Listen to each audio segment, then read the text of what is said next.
Greetings, ladies and gentlemen, and welcome to this latest narration in the web series The Survivor Becomes a Dungeon. If you're new to the series, there is a playlist listed down below in the description. And as always, I hope that you enjoy. Chapter 61, Zasada Point of View. The evening was getting well on its way, as the Drake Wardens and Imperial woman had gotten properly settled in. Zasada walked among everyone, quietly checking in as two groups gradually intermingled more and more. The idea that they would probably be spending more than a night seemingly helped encourage the idea that everyone should try and make friends rather than keep to themselves wordlessly permeated around, leading to the pleasant ambience after a fancy-looking tents were set up. It was when the food started being brought out in a mixture of metal and wooden trays that things got really started, as people enjoyed themselves to various styles of fresh, fire-grilled meats that were seasoned to perfection. Steamed tubers and mushrooms sprinkled with salt and drizzled with butter, not to mention soft loaves of bread and wonderful collection of imperial cheeses. Zasada particularly enjoyed some of the fire-grilled meat kebabs, venison, and some gooey cheese when a man approached where he sat, sitting beside the shepherd as he held up a pair of metal cups and a bottle of amber liquid. "Hope you don't mind the company. I was told that you are the community elder. Is that right?" the man asked, looking vaguely skeptical but smiling as he set the cups on the table before pouring the glasses out. Zasada smiles pleasantly, casually licking his teeth clean of some of the melted cheese before looking the man over. He was a tan-skinned human with a gnarly, if not impressive, claw scar across his cheek and jaw. The man looked to be in his 50s, possibly in his 60s, though he wore his age well and still seemed relatively strong and active. Zasada could understand the man's skepticism. After all, even he couldn't believe it sometimes, expecting to wake up and be a feeble old man all over again. "I am much older than I appear," Zasada mentioned cheerfully, as he took up the metal cup and gestured to the man with it. "And I certainly don't mind comfy, as long as it's good." The lizard jests as he takes a sip of the amber liquid. It proves to be a rather delicious whiskey. This seemed to confuse the man moments before he simply accepted the information and took a swig from his own cup. "Well, I've seen many things over my years. I suppose a young-looking old lizardkin is one of my life's many oddities," the man agreed quickly enough, as he looked at his plate with bread, wild bird meat, and buttered tubers. "Oddities like your man in the mountain," the man continued, not even glancing at Zasada as he began to eat, taking a mouthful of bread and chewing casually.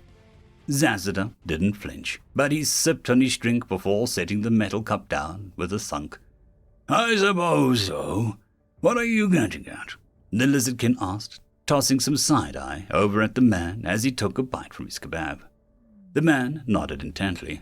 "A man from another world. A man with no ties or affiliations to anything of this world beyond peaceful, mutual alliance with the continent's superpower." The man continued to speak, not making his point as he took up a fire-grilled drumstick, biting into it as he tore off some meat. Zasada felt uncertain about all of this, glancing away as he spotted Isuk standing off in the distance.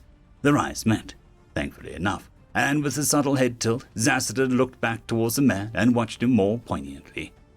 "A man with a lot of power and many abilities, someone who doesn't suffer fools and those who stand against him, and those in his care," Zasada states, taking a slightly more challenging tone. Isuk caught the look from Zasada and began making his approach casually. At that, 3 other Drake Wardens from around the camp started moving closer. The 4 of them are not outright acknowledging each other quite yet. The man chuckles softly, sipping at his own whiskey before bringing the drumstick to his lips again. "Sounds like a man after my own heart," he mused, taking another bite and slowly chewing as the 4 others soon arrived. Nobody else seems to notice anything amiss. The party going on strong as Luna broke out the bottles of wine and other alcohol that they got from the carts. One of the Drake Wardens pulls out a stringed instrument as the people from the haven, the Imperial ladies, and Freylee starts a song around the old fire pit outside. To keep the moment from escalating, for now, Isuk takes a seat across from the older men. The trio of Drake Wardens also take a seat, a young brown-skinned half-elf woman procuring some more metal cups as she pours out drinks, though she otherwise remains silent. Zasada was about to speak again, feeling only slightly uncomfortable considering the circumstances. However, he remained confident, remembering what V.R.E promised, that if he needed help, just to call for him, and help would come. Though before Zasada could say a word, the older man continued, as he wiped his lips on his armored sleeve before sipping his whiskey. "How are the winters down here?" he asked suddenly before taking up the loaf of bread. Sufficiently blindsided by that tangent, Zasada holds his tongue for a moment before continuing. "Harsh, but manageable. At least in the comfort of the capital, which many of us used to call home," he stated, glancing over at Isaac, who was swirling his cup of whiskey before taking a swig, just listening and watching intently. The older man nodded some more, glancing back as a burst of fire came from a Drake Warden performing a party trick amongst the others using some alcohol, only to be outshone by Tricia as she performed a similar act without the aid of alcohol. He then looked back to Zasada and continued as he picked up the tuber with his fingers. "Are there many dangers and threats down here?" he asked before taking about half of the tuber in his mouth and taking a bite, now chewing with a full mouth as he set it down and wiped his lips once again. "I suspect so. This land is feared for a good reason, be it beast or man. Likely most of the threats have migrated north for warmer lands due to the incoming winter. Otherwise, we stand protected by V.R.E, Zasada explains thoughtfully, as there weren't many overt threats that V.R.E hadn't handled. The winter is the very likely explanation for it. The man nods, looking at the other Drake Wardens while nodding. "About 2 months until winter, and 3 months of winter, give or take, no?" he considered aloud, the other Drake Wardens looking rather thoughtful. Isaac was getting annoyed as he listened to the back and forth, setting down the metal mug harder than necessary as he looked around at the surrounding Drake Wardens, his impatience more than visible on his face. Yet he held off for now as Zasada continued to handle the situation. Zasada shoots a glance over at Isaac before looking at the man again. "What is your point?" he asked with a harder edge than earlier, shifting to face his body at the man beside him as a more pointedly stared at him down. The man flashed a relatively wide grin as he turns to look over at Zasada and holds up his mug. "How do you feel about being neighbors?" he asked finally. The other Drake Wardens relaxed as they seemed to understand that the man was now getting at fully. At that, Isaac and Zasada glanced at each other, confused by the response. Zasada managed to find his words for the first time as he spoke. "Excuse me, what?" V.R.E point of view. So much for getting time alone with my thoughts. Well, not entirely alone. Basti did remain in my chamber to keep her vigil over my core chamber. Regardless, I've got more visitors incoming, according to Zasada, as I'm not too sure what to make of these groups. I decide that flaunting some of my own power might be necessary. With that in mind, I have all of the sinners in dread make their way up to my chamber. The 8 of them spread out along my chamber, wearing various sets of armor and brandishing weapons of their choice. Sure, their weapons might be stone, but it's meant to just be a display, and hopefully no fighting will come to pass. Of course, Vashti is a powerful centerpiece of the whole show, my trusted executioner resting on my steps as the minutes trickle by until my visitors arrive. Before long, Zasada enters my chamber, followed by a grizzled older man who looks around curiously in my chamber, his eyes examining each of my sinners in dread, though stopping short as he spots Basti, looking somewhat surprised as if he didn't see her at first. He is soon followed by 3 other Drake Wardens, each carrying a cloth-wrapped bundle. Zasada steps forward as he gestures to the group. "V.R.E, I bring you the Drake Wardens who escorted the Empress Historietta and the others to us. They wish to make a request of you." The older man approached first, getting down to one knee and lowering his head, all the while bringing his fist to his chest in some kind of salute. "Tobias Lockhart, Senior Drake Warden representing the Southern Order of Drake Wardens on the continent of Yggdrasil." The other Drake Wardens got down to one knee as well, lowering their head, but they continued to carry the cloth bundles they had brought in protectively. I'm not exactly sure what to make of all of this, though he seems respectful for some reason. At ease, Tobias. What brings you to me? Is there something you want?" I asked straight out, hoping for a clear answer. The Drake Wardens stand in near unison, though Tobias is the one to speak. Speaking directly, we wish to settle our southern branch in your territory, he stated simply, being somewhat professional compared to what Zassiter had told me. Well, that indeed came out of nowhere. All right, go ahead with the long answer. The man smiles as he stands a little taller. With peace times coming to the land, our services will no longer be needed with the Empire. With that in mind, we'll be needing a new home since our last keep was destroyed in battle.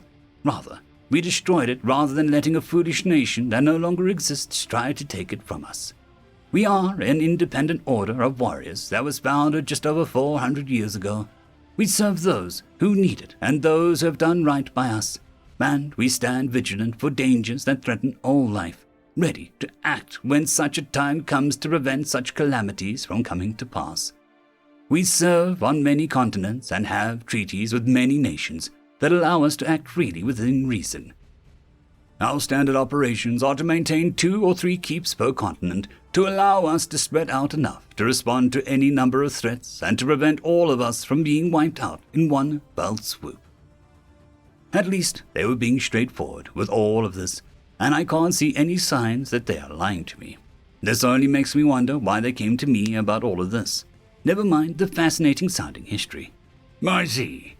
But what brought you to me? I asked again, starting to understand what Zassiter was talking about when he described him to me. The man nodded again, looking straight into my core as he spoke, the green light reflecting in his eyes. Our founder was a man named Davy McDougal, and he was someone from the world of Earth, he stated, seemingly pausing for dramatic effect before continuing. He wasn't a particularly knowledgeable or intelligent man, but he stood against the calamity that had arisen in his era, wandering the land, gathering companions, and convincing nations to properly unite against the threat at the time. It is recorded he merely followed the legacy of an order of warriors from his world called the Grey Wardens. Thus, we were designed in that image, he explained thoughtfully as he recalled the order history. The other Drake Wardens are standing at attention, not particularly reacting to this information as they've heard it all before. Something kind of sticks out to me during his explanation, aside from the fact that he still hasn't answered my question. Hold on. If you were aware of the idea of people coming from other worlds, why don't more people know about that information? Why isn't it common knowledge? Tobias nodded intently. We are a particularly secretive order, as per the instructions of the first Drake Warden, Davy McDougal. He also told us about what sort of signs to keep track of when other worlders rise up in this world. Things like rapidly advancing technology, advancements in social science, drastic improvements in crops, as well as the dramatic changes in political power. He went on to explain as he listed the signs on his fingers. There are many more, but those signs are what led us to the Empress and motivated us to align with the Empire during their rush to unify the continent. From there, we realized that you, W.R.E, must also be an otherworlder based on the Empress's talk with the Mage Revire, and thus we planned accordingly on our way here, he said as he gestured to the other Drake Wardens who stepped forward and presented their cloth bundles, unwrapping them as they revealed a good-sized egg. You see, with the appearance of so many otherworlders, it has led our order to believe that another calamity is coming. Considering our business is done with the Empire, we offer you these Drake eggs for permission to settle in your land, so that we may be close by for the inevitable, he explained, sounding somewhat official near the end of all of that, and finally answering why he came to me. Well, you're not wrong about the calamity. I was informed by a being that placed me here that we only have about 4 years left until some kind of calamity occurs, give or take. I mention as I recall the countdown that I got to look at for a moment. Honestly, I'm pretty surprised by the intuitiveness, though if I had to at least 400 years of prep time and experience, I'm sure that I could be as on top of it as these folks. Though, as I mentioned that little bit of information regarding the current timeline to the next calamity, the Drake Warden seemed to pale with surprise, one of the trio nearly dropping and catching the egg that they were holding. 4 years? Tobias asked with uncertainty. Yeah, give or take, I replied. I had no reason to lie to them about that, after all. End of chapter. There is a new legend on the horizon. Blueberry Cat has taken the T6 Patreon spot Thank you very much, and I'm sure that I speak for everyone when I say that. I would just like to thank our T5 members, Lord Azrekahl, AmbroseKTal, Quantem Wensday, Dragzoon W.R.E, Blueberry Cat, Cam Maxwell, Casper Arnholtz, Bushmaster 177, and Leslie 517. Thank you very much.